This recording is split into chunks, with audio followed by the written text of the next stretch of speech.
Monsieur le Premier ministre, au nom des Républicains, permettez-moi de vous souhaiter la bienvenue à Genève. Cette communauté française en Suisse, elle est la plus nombreuse au monde, malgré tout ce qu'on dit, puisqu'il y a 170 000 Français environ inscrits dans nos deux consulats de Genève et de Zurich. Elle est là pour des raisons essentiellement familiales, ce qui est normal, puisque nos pays sont voisins, et aussi pour des raisons professionnelles. Je mesure l'importance de la communauté française ici présente, installée, des frontaliers qui vous rejoignent tous les jours, et parce que aussi je suis très attaché à la relation entre nos deux pays. C'est vrai que parfois une certaine presse française en donne une image stigmatisante. Soyez rassurés, ce n'est pas ce que la majorité des Françaises et des Français pensent, et nous savons très bien que vous payez des impôts. Le message a été reçu 5 sur 5. J'ai même entendu des taux qui n'ont rien à envier finalement aux taux français sur un certain nombre d'éléments de la fiscalité. Je le disais, très attaché à cette relation spéciale que notre pays entretient avec la Suisse, particulièrement dans cette région. Et je sais que vous avez un certain nombre de préoccupations. Je pense à l'interdiction qui est faite désormais aux travailleurs frontaliers de souscrire une assurance privée pour le risque maladie. C'était depuis 2002 le choix de 80% des travailleurs frontaliers, et désormais l'affiliation à la sécurité sociale est obligatoire. C'est une perte de liberté. Je pense ensuite au matraquage fiscal qui a été organisé depuis 2012 et contre lequel vous vous êtes élevé, chère Claudine, je le sais. Sur ce front, vous avez gagné un premier combat avec l'extension du prélèvement de la CSG et du CRDS sur les revenus du patrimoine des non-résidents, invalidé par la Cour de justice de l'Union européenne et par le Conseil d'État. Le gouvernement socialiste a également dénoncé unilatéralement la convention qui nous liait avec la Confédération suisse et dont l'objet était d'éviter les doubles impositions sur les successions. C'est une mauvaise nouvelle pour notre pays car elle fragilise les investissements réalisés en France par les Suisses et a encouragé la domiciliation en Suisse des personnes physiques. 3 messages rapides sur la situation de la France, autour de 3 mots que je voudrais rapidement développer: vérité, espérance, volonté. D'abord un message de vérité. Il faut que nous regardions la réalité en face. Notre pays ne va pas bien aujourd'hui. Et je serais même tenté de dire que la quasi-totalité des indicateurs sont dans le rouge. D'abord les indicateurs économiques. La croissance ne redémarre pas vraiment. Nous nous réjouissons parce qu'elle pourrait être un peu supérieure à 1%. C'est très insuffisant pour rétablir nos équilibres budgétaires et pour faire réellement reculer le chômage. Nous ne parvenons pas à relancer l'investissement, qui est au point mort. Nos déficits, je l'ai dit, en conséquence, restent plus élevés que les engagements que nous avions pris, et notre dette est en train de tangenter les 100%. Les indicateurs politiques sont également au rouge. Rarement un président de la République a enregistré des cotes de popularité aussi basses, et ça ne remonte pas. Il y a un sondage qui m'a très impressionné ce matin dans la presse française, c'est que quand on demande aux Français à qui ils font le plus confiance pour gérer la crise grecque, est-ce que c'est au président de la République française ou est-ce que c'est de la chancelière allemande, les Français préfèrent Angela Merkel. Il faut quand même le faire. Et tout ça parce que ce gouvernement n'a plus la confiance, parce qu'il n'a plus de majorité pour mener à bien la politique qu'il a, semble-t-il, désormais adoptée, et qui donne surtout le sentiment de changer de cap tous les 6 mois, ce qui donne le tournis à tous les acteurs économiques. Je dirais enfin que les indicateurs internationaux sont également au rouge. La France est muette en Europe. Nous sommes incapables de prendre la moindre initiative véritablement audible, et on le voit tout particulièrement à propos de la gestion de la crise grecque, où c'est l'Allemagne qui mène le jeu, qui mène l'avance. Donc une fois de plus, c'est notre faute. Nous sommes responsables. Ce n'est pas exactement mon analyse. Nous avons peut-être commis quelques erreurs. Il faudrait quand même aussi que nous disions à la Grèce de regarder sa propre situation en face. Elle a reçu beaucoup d'argent de l'Union européenne depuis des années et des années. Et elle continue à en recevoir beaucoup, sous forme de dons. Chaque année, plus de 5 milliards d'euros du budget européen qui vont vers la Grèce. Par ailleurs, nous avons effacé, ou plus exactement le secteur bancaire a effacé la grande partie de la dette grecque. Le rééchelonnement a déjà eu lieu par effacement. Bref, nous avons fait beaucoup d'efforts. Alors qu'est-ce que nous disons aujourd'hui? Moi, je ne souhaite pas que la Grèce nous quitte. C'est un pays qui a toute sa place en Europe. Hein. C'est une partie de notre héritage. C'est notre mère nourricière, d'une certaine manière, sur le plan philosophique, artistique, culturel, théâtral. La plupart des grands mythes que nous partageons viennent de là. Je suis toujours admiratif de voir comment nos petits-enfants sont fascinés par l'Odyssée, par exemple. C'est des choses qui subsistent dans notre culture. Donc, la Grèce a sa place parmi nous, mais pas à n'importe quelle condition. Pas au prix de fragiliser la zone euro, parce que si nous faisons des conditions exceptionnelles, que vont dire les Portugais, qui se sont déjà serrés la ceinture? Que vont dire les Espagnols? Que vont dire les Lettons? Que vont dire les Lituaniens? Donc nous risquons d'enclencher un processus de démantèlement de la construction européenne qui reste plus précieuse que jamais. Et ce qui m'est absolument insupportable, c'est de voir dans ce débat ressurgir l'anti-germanisme. Faisons attention à ce que nous disons. L'Europe, c'est d'abord la réconciliation de la France et de l'Allemagne. C'est la paix que nous avons construite depuis 50 ans. Alors, on a l'impression que quand on dit ça aux jeunes générations, bon, c'est une vieille barbe qui radote. Non, la paix, c'est pas un acquis pour toujours. Il y a la guerre en Europe aujourd'hui. Il y a la guerre en Ukraine. Donc, faisons attention dans tout cela de faire preuve du sens des responsabilités. Donc, la France, face à tout cela, je le répète, est quasiment muette, ce qui me fait dire qu'elle n'est pas aujourd'hui dans une bonne forme. Nous avons des atouts multiples.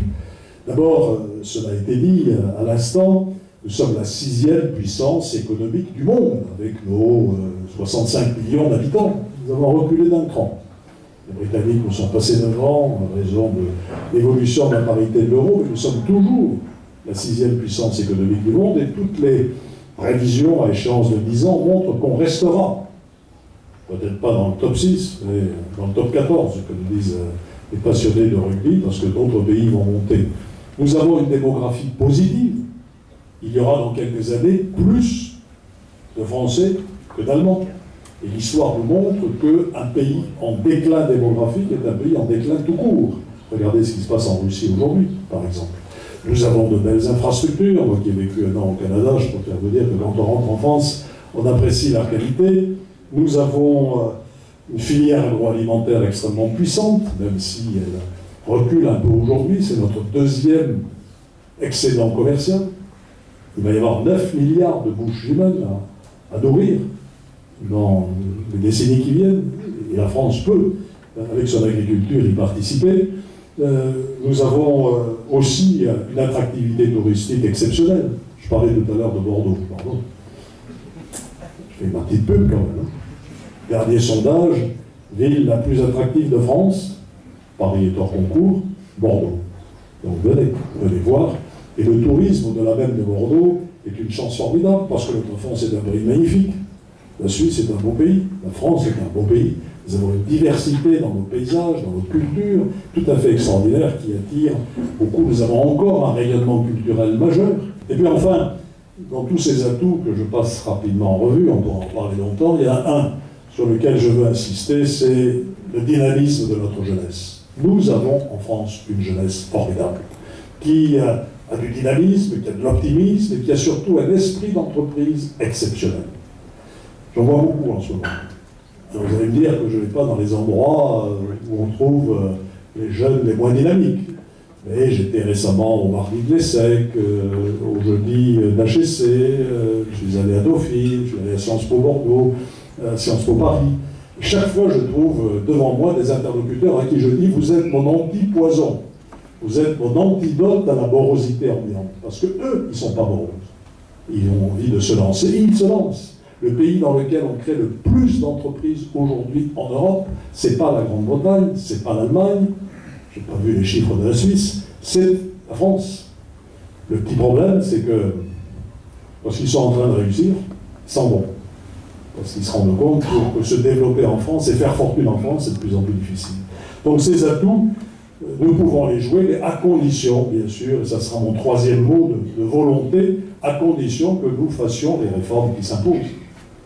Parce que si ça va mal, c'est bien qu'il y a des réformes à faire, et pas de subir une loi universelle des 35 heures qui ne correspond plus aujourd'hui à la réalité du marché du travail. La liberté, ça veut dire aussi moins de charges sur le coût du travail, c'est-à-dire remettre à plat les allègements de charges. Nous avons eu le tort de faire trop tard ce que nous avions envisagé, c'est-à-dire la suppression des cotisations d'allocation familiale financées par un impôt qui, lui, est intelligent et qui booste nos exportations. Je veux parler de la TVA. L'enjeu principal, ça aussi, mes conversations ici ont été absolument passionnantes, c'est la simplification du marché du travail et du code du travail. Tous les entrepreneurs que je rencontre, où que ce soit, ici, en France, je tourne beaucoup. J'étais la semaine dernière en Maine-et-Loire, la semaine d'avant en Haute-Marne, il n'y a pas très longtemps en Alsace, etc. Tous me disent la même chose. Nous pourrions embaucher aujourd'hui, malgré la dureté des temps. Mais nous ne le faisons pas, parce que si demain nous sommes obligés de licencier, et ce n'est pas de gaieté de cœur, aucun entrepreneur ne licencie de gaieté de cœur. Si nous sommes obligés de licencier, alors on ne sait pas combien de temps ça dure, on ne sait pas combien ça coûte, on se retrouve dans les prud'hommes, on est à peu près sûr d'être condamné pour des sommes que nous ne pouvons pas déterminer à l'avance, et donc par prudence on n'embauche pas. Il faut absolument faire sauter ce verrou qui empêche nos entreprises de se développer. Il y aura d'autres simplifications à apporter, bien sûr, dans notre code du travail, en nous inspirant de ce qui se passe ici. On va donner des chiffres tout à fait extraordinaires. Hein? Comment l'économie suisse, avec des salaires minimums, je crois qu'ici le salaire minimum doit varier selon les branches, et pas un salaire minimum unique, mais très très très supérieur, même chargé au salaire minimum français, et l'industrie suisse reste plus compétitive. Il y a un mystère. Le mystère, c'est la liberté. C'est redonner davantage de liberté à nos entrepreneurs et à nos entreprises. Davantage aussi de marge de manœuvre fiscale. Il faudra que nous remettions à plat notre système fiscal en harmonisant un certain nombre de ces règles avec ce qui se passe ailleurs en Europe, en particulier chez nos grands partenaires comme l'Allemagne. Et puis, j'ai fait mon acte de contrition sur un des impôts qui est responsable de beaucoup de nos malheurs.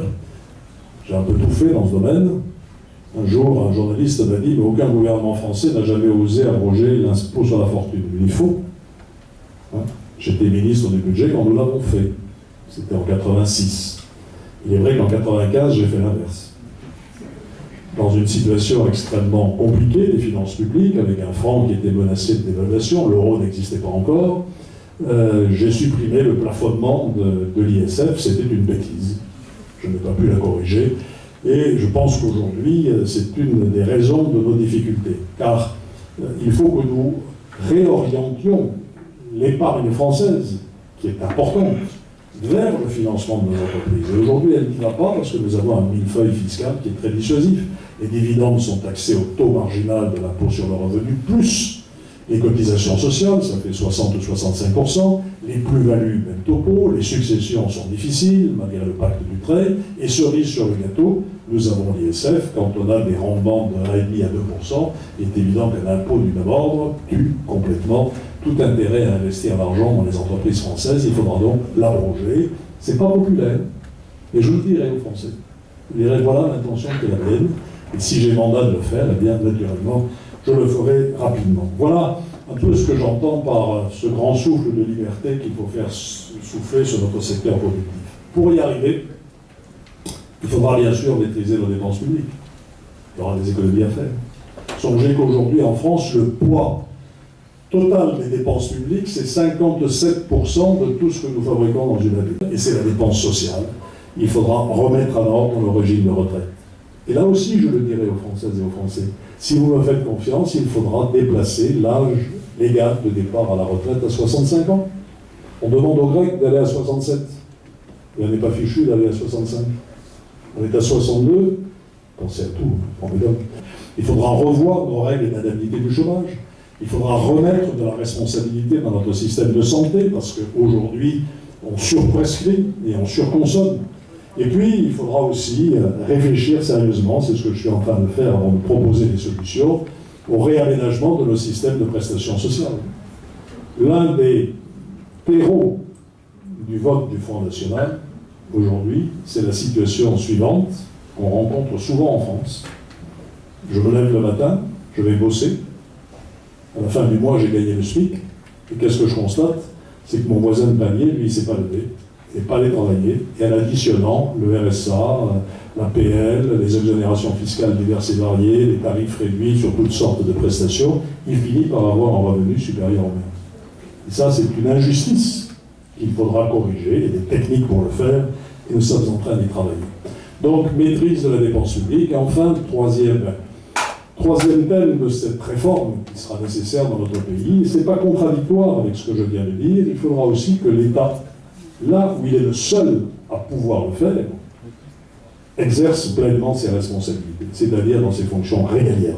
La sécurité extérieure, c'est la défense nationale, la sécurité intérieure, c'est la police et la justice, c'est la lutte contre le terrorisme, la maîtrise des flux migratoires, on en a parlé ici un petit peu en Suisse, et puis également la laïcité. Et si vous avez des questions sur ce sujet, j'aimerais bien vous dire comment je conçois le respect de la laïcité dans la République. La laïcité, c'est deux choses, un aller et un retour, si je puis dire. L'aller, c'est la garantie que la République donne à tout citoyen de pouvoir pratiquer la religion de son choix, ou aucune, ou en tout cas la religion de son choix. Et le retour, c'est que toutes les religions dans la République respectent les lois de la République, les fondements de la République, les valeurs de la République, en particulier une valeur fondamentale qui est l'égalité entre les hommes et les femmes. Voilà, là aussi, des territoires que l'État devra reconquérir. Ma méthode, je l'ai dit à plusieurs reprises, je l'ai résumée en 3 lettres, en 3 verbes plus exactement: apaiser, rassembler, réformer. Apaiser pour rassembler. Essayons d'éviter les clivages inutiles. Les clivages en France, ils viennent tout seuls. C'est la France. Pas la peine d'aller chercher la bagarre, elle arrive toute seule. Donc, n'en rajoutons pas par des débats inutiles ou dépassés.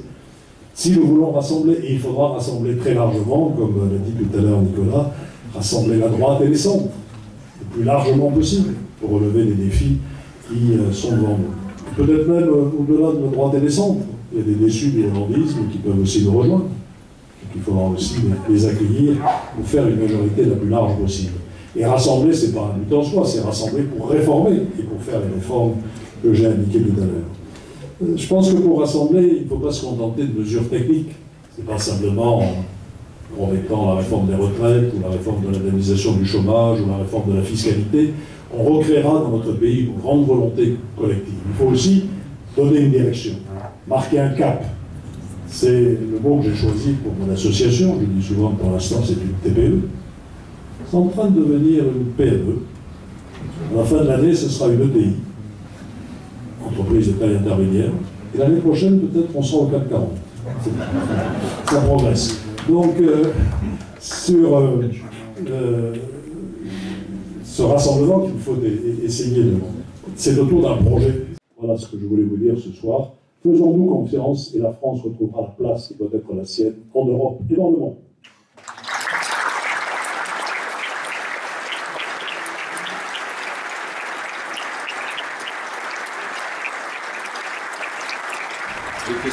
Premier ministre, si je ne m'abuse, vous parlez de réduction de fiscalité, vous parlez de baisse des dépenses publiques de 120 milliards, je crois. Comment pensez-vous y arriver sans toucher deux tabous français, le nombre de fonctionnaires et les politiques sociales? En d'autres termes, êtes-vous prêt à enterrer la troisième voie chère à votre père spirituel Jacques Chirac pour devenir le Ronald Reagan français? Voilà, donc il y aura sans doute, sans aucun doute, je viens de le dire, des réformes un peu de... Je n'aime pas beaucoup le mot de rupture, parce que je pense que casser, ce n'est pas une très bonne chose. Mais enfin, des réformes profondes et structurelles seront absolument nécessaires. Alors, je ne sais pas qui distribue la parole, c'est cette jeune fille, qui a cette lourde responsabilité. Je vous laisse le soin de choisir. Mais décidez-vous. Merci, Monsieur le Premier ministre. Très intéressé par ce que vous venez de vous exprimer. Mais en fait, moi, je travaille en Suisse donc, depuis 15 ans, et ce qui me frappe dans la manière dont la Suisse et à la fois ses entreprises, toutes les institutions publiques qui travaillent autour de nous, que ce soit fiscales ou les questions de retraite, font preuve d'un pragmatisme et je dirais avec un véritable objectif de résultat. Que ce soit au niveau impôt, moi j'ai été obligé de déclarer mes petites propriétés en France, et par exemple on a droit à, une fois dans sa vie, à une dénonciation spontanée des biens que l'on a en France. Donc ça fait partie, donc je ne sais pas combien d'impôts je vais être obligé de payer par la suite, mais il y a une véritable compréhension de la vie que chacun d'entre nous, par nos obligations professionnelles, devons mener. Vous parliez des questions de retraite, et ça c'est quelque chose que je voulais partager avec vous. Je suis présidente de la caisse de pension de mon entreprise, et ce qui me frappe, c'est qu'au-delà, et je partage votre analyse en matière de faire sauter les verrous, de simplification, mais ce qui est extraordinaire dans le système suisse, et je le vis dans mon quotidien de caisse de pension, c'est la clarté, je dirais, des principes. C'est-à-dire qu'on n'a pas besoin de rentrer forcément dans le détail, on sait exactement où l'on va. Il y a une véritable direction, des principes qui sont tellement forts que chacun peut y adhérer. Et ça, je trouve que l'aspect plus politicien et plus juridico-juridique qui est fait en France, justement des réformes les unes après les autres, on est complètement perdu. En Suisse, il y a un contrat de travail, on part, on peut être viré en 24 heures, c'est très très simple, et on peut aussi être recruté en 24 heures. Et je trouve que c'est ça qui, moi, me frustre en tant que Français, d'avoir une clarté des directions, des réformes et des bonnes pratiques, je dirais, professionnelles. À l'automne ou à l'été, le Premier ministre va dire au MEDEF « entreprise, je vous aime », et puis après, etc., ça change en permanence de cap. On vote des mesures rétroactives, c'est épouvantable sur le plan fiscal, pour la réputation de la France à l'étranger, la rétroactivité de certaines mesures fiscales, ou leur instabilité. Donc une des réponses, ce sera ça aussi, fixer un cap et s'y tenir pendant 4 à 5 ans, avec suffisamment de détermination et de courage, en espérant que les résultats viendront le plus vite possible. Cela dit, je ne veux pas non plus vous faire prendre des récits pour des lanternes et vous expliquer que la France va devenir une grande Suisse à partir de 2017. Il y a aussi une question, au-delà des mesures techniques, d'esprit public. Tout dépend de la culture du pays dans lequel on vit, de sa culture de responsabilité, de sa culture de dialogue. Ce qu'on me dit ici sur le concept de la paix sociale, par exemple, c'est pas encore tout à fait transposable en France, vis-à-vis de nos syndicats. Donc voilà, c'est des pays différents, ce sont des cultures différentes, ce sont des traditions différentes. Donc il faudra en tenir compte, sans pour autant commencer à faire les réformes nécessaires. Il y a plein de mains qui se sont levées par là. Bonjour Monsieur le Premier ministre. Je m'appelle Bétard, je vis en Suisse. Je voulais vous remercier d'abord pour toutes les questions, disons pour l'exposé très intéressant que vous nous avez fait en première partie, mais il y a une question. En fait, je reste un peu sur ma soif, sur un domaine qui va concerner un peu les élections. Chaque fois que nous allons en France, nous nous rendons compte qu'on dit que les prochaines élections vont se faire sur un débat, on va dire, sur fond de débat électoral identitaire. Il est évident que vous avez employé un terme très intéressant en parlant d'une identité heureuse, par opposition à effectivement un certain nombre d'écrits qui ont été beaucoup galvaudés les derniers temps, tels que l'identité malheureuse, suicide français, etc. Et j'aurais aimé que vous nous situiez, comment vous allez vous situer dans ce débat identitaire qui s'annonce pour les élections présidentielles prochaines. Merci. Voilà. Merci de cette question très, très importante. Et donc ces différences, on ne va pas les effacer, les nier. C'est pour ça que je n'aime pas le concept d'assimilation, parce que dans assimilation, il y a un mot latin, similis, qui veut dire semblable. On est tous pareils. Non, on n'est pas tous pareils. Vous racontez souvent ceci Au Canada, lorsque j'y étais, au siècle dernier, ou au siècle d'avant, lorsqu'un Sicilien arrivait à l'Amérique du Nord, il rompait les ponts avec son pays d'origine.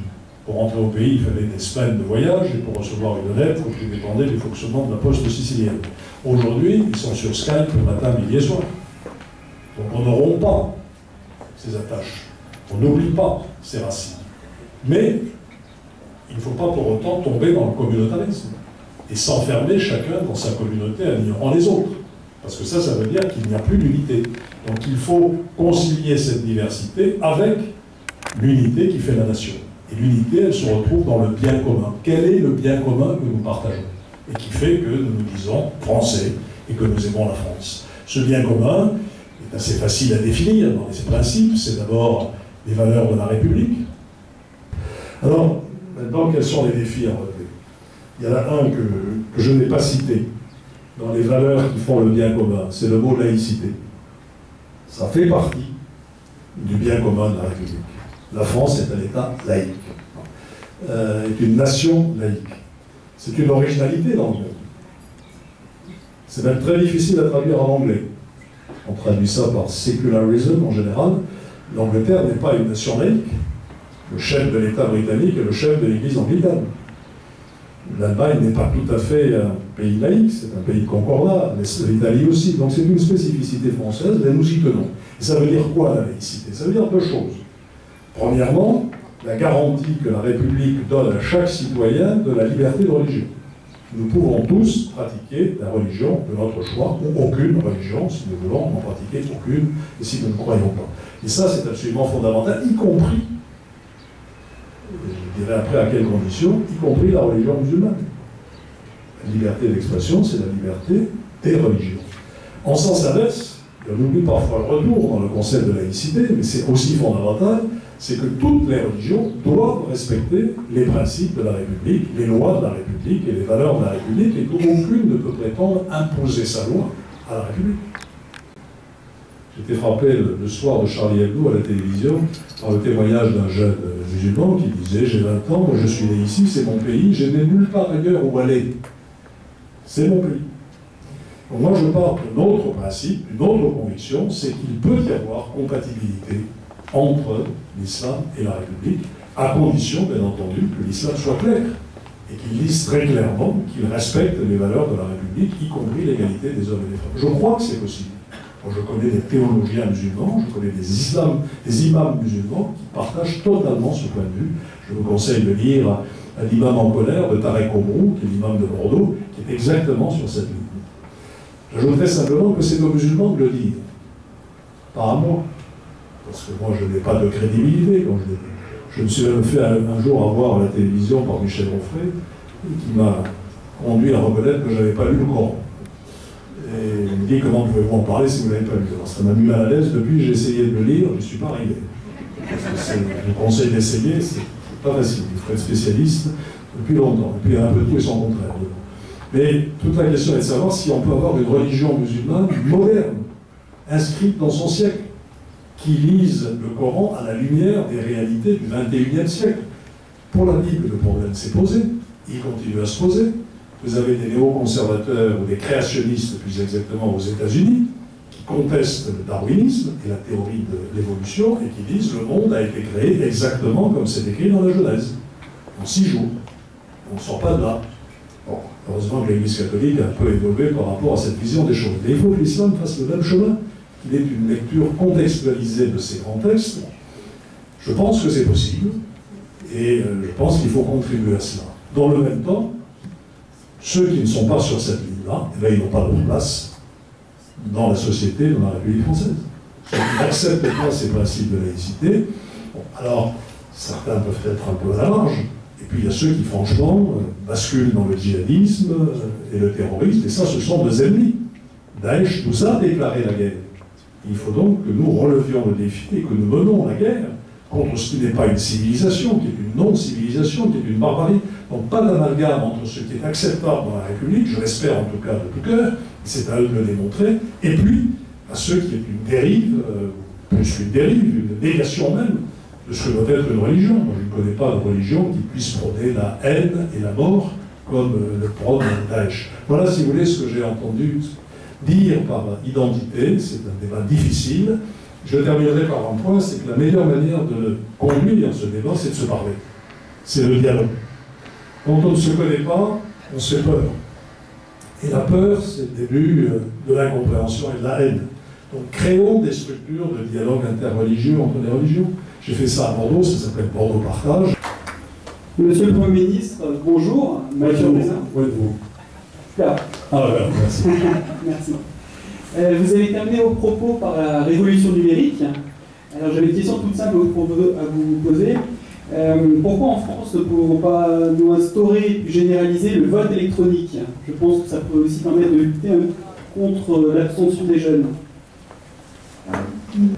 Et quand j'ai voulu voter, moi, à 8h du matin, on m'a dit votre vote ne peut pas être enregistré. Même pour 250 000 électeurs, et la moitié des votants, c'est-à-dire 125 000, ça ne marchait pas. Et donc c'est la raison pour laquelle, s'agissant des primaires, nous avons choisi le vote physique, comme pour les élections nationales. Donc il faudra aller dans un bureau de vote, et puis mettre son bulletin dans l'urne. Peut-être que s'il y a des questions, j'aimerais bien revenir sur la façon dont se dérouleront les primaires, si ça vous intéresse. La seule chose qu'on envisage peut-être, c'est le vote électronique pour les Français de l'étranger. Parce que ce sera difficile de mettre en place des bureaux de vote dans certaines circonscriptions gigantesques. Jean-Christophe Lagarde, Bayrou, on ne sera pas au deuxième tour. On risque de se retrouver avec un deuxième tour, François Hollande, Le Pen. La cata. Cata absolue. Voilà. Donc il faut éviter ça, et pour ça il faut être qualifié au deuxième tour, et donc arriver en tête au premier tour de l'élection présidentielle. Et pour ça, il faut un candidat qui ait la légitimité suffisante et qui représente le plus largement possible la droite et le centre. Voilà pourquoi il faut des primaires. Ce ne sont pas des primaires des Républicains. Si c'est des primaires des Républicains, ce n'est pas des primaires ouvertes. C'est le remake de l'élection à la présidence des Républicains. Ça, on l'a déjà fait. Donc on sait qui c'est. Pas peine de recommencer. Donc c'est des primaires ouvertes qui s'adressent aux Républicains, au parti du centre, et puis à tous les électeurs de bonne volonté qui auront envie d'aller voter. Pour voter, qu'est-ce qu'il faudra? Pas la carte d'un parti. On m'a encore demandé ça ce matin. Est-ce qu'il faut prendre sa carte pour... Non. Et à partir de là, il faudra que vous alliez voter. Si vous avez envie de faire émerger le champion de votre choix. Et si vous hésitez, bon, il y en a un qui est très bon ici devant vous.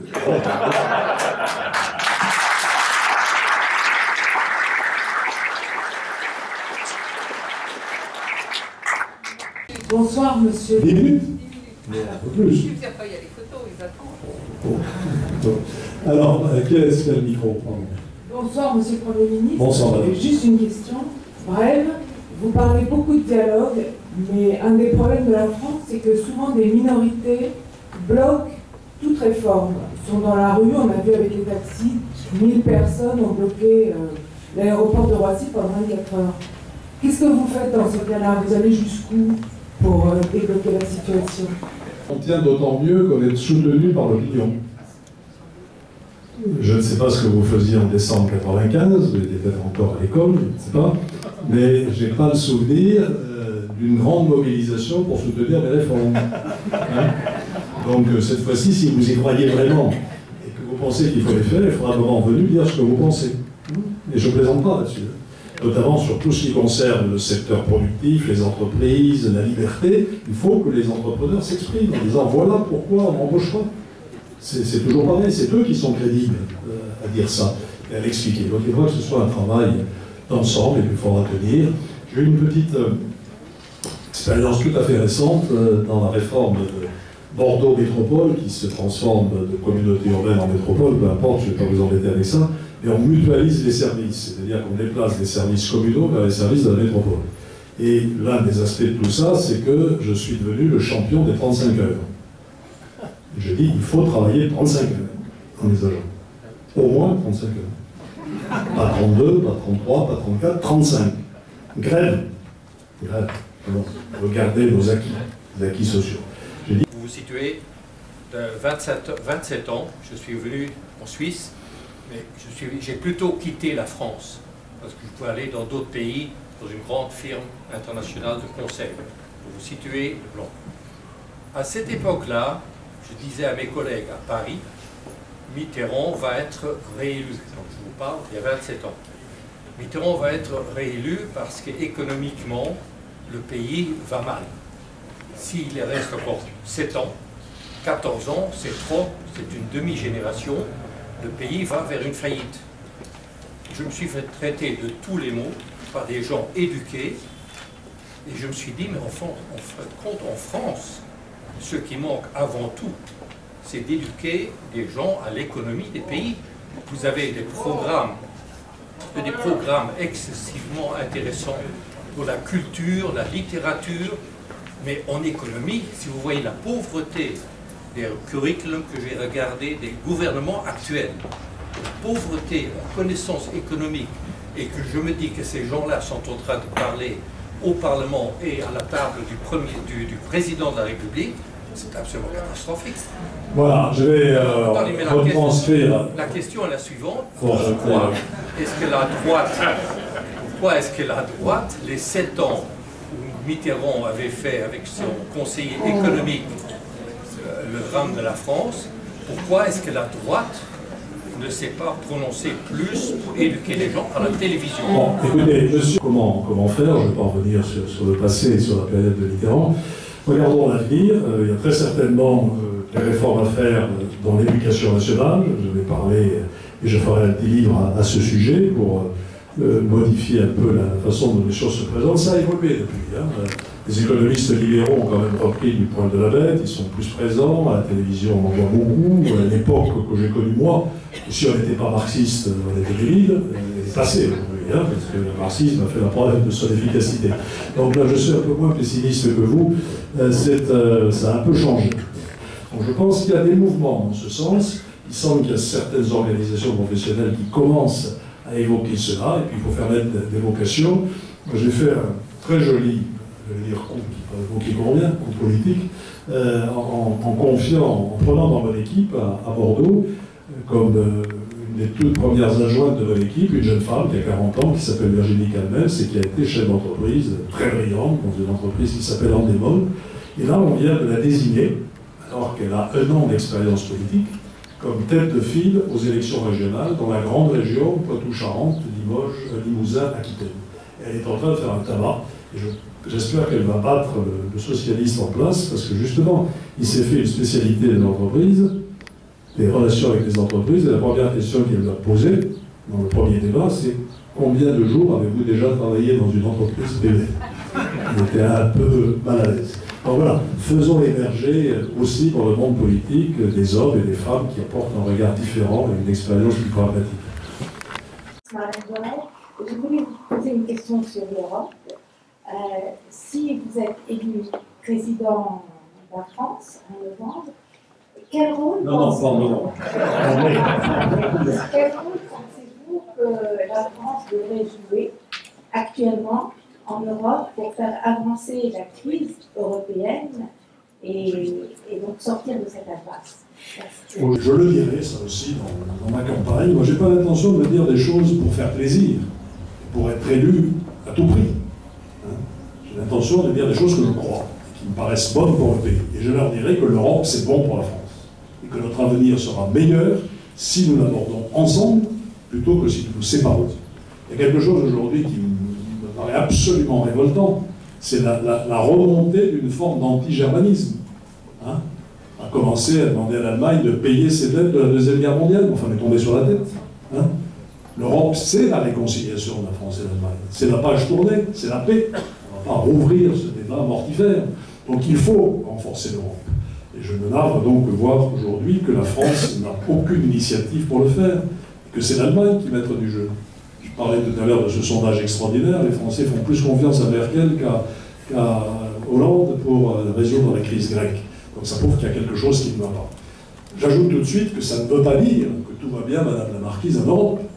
Hein, si ça allait bien, il n'y aurait pas cette montée de l'euroscepticisme et même de l'euro-hostilité. Donc il y a beaucoup de choses à changer. L'Europe apparaît comme trop bureaucratique, elle produit trop de textes.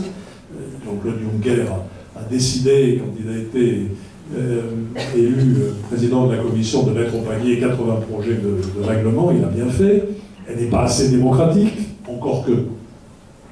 En Allemagne, c'est le Bundestag qui mène la danse en Europe. Hein. chez nous, je ne sais pas combien il y avait de députés dans le débat d'hier.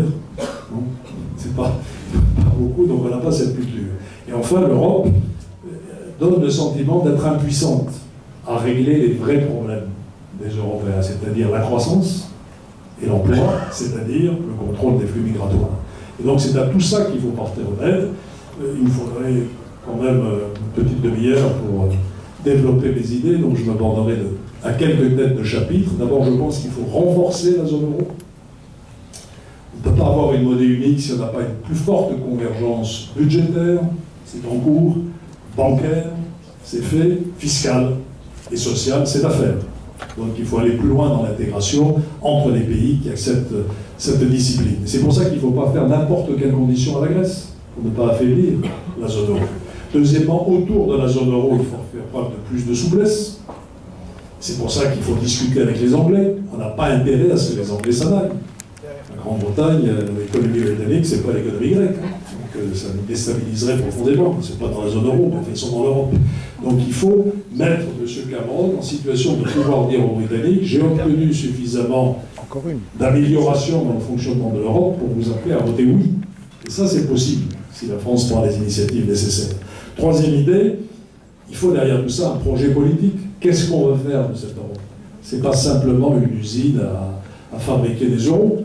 C'est un projet politique, c'est-à-dire une Europe qui tienne son rang sur la scène internationale, qui soit capable de parler à Poutine, qui soit capable de parler aux Américains, qui soit capable de parler à la Chine, qui est donc une diplomatie commune. Et ça, ça ne peut être que l'accord entre la France et l'Allemagne.